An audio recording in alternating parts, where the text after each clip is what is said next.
ಹಾಸನಾಂಬ ದೇವಿಯ ದರ್ಶನ ಪಡೆದ ಡಿಸಿಎಂ ಡಿಕೆ ಶಿವಕುಮಾರ್ ಗರ್ಭಗುಡಿಯಲ್ಲಿ ಪತ್ನಿ ಜೊತೆ ವಿಶೇಷ ಪೂಜೆಯನ್ನ ಸಲ್ಲಿಸಿದ್ದಾರೆ. ಡಿಕೆ ಶಿವಕುಮಾರ್ ಈ ವೇಳೆ ಬಲಗಡೆಯಿಂದ ದೇವರ ಮೇಲಿದ್ದ ಹೂವು ಬಿದ್ದಿದೆ. 2 ಬಾರಿ ಬಿದ್ದ ದೇವಿಯ ಮೇಲಿದ್ದ ಹೂವು ಸಿಎಂ ಆಗುವ ಮಹದಾಸೆ ಹೊಂದಿದ್ದಾರೆ ಡಿಸಿಎಂ ಡಿಕೆ ಶಿವಕುಮಾರ್.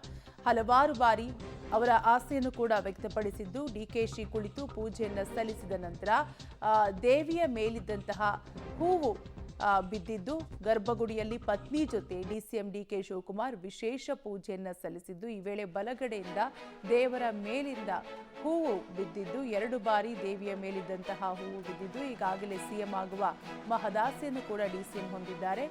ಡಿಕೆಶಿ ಕುಳಿತು ಪೂಜೆ ಮಾಡುವಂತಹ ಸಂದರ್ಭದಲ್ಲಿ ಪೂಜೆ ಮಾಡಿದ ನಂತರದಲ್ಲಿ ಹೂವು ಬಿದ್ದಿದೆ. ಗಮನಿಸ್ತಾ ಇರಬಹುದು ನೀವು ಕೂಡ ದೃಶ್ಯಾವಳಿಗಳಲ್ಲಿ.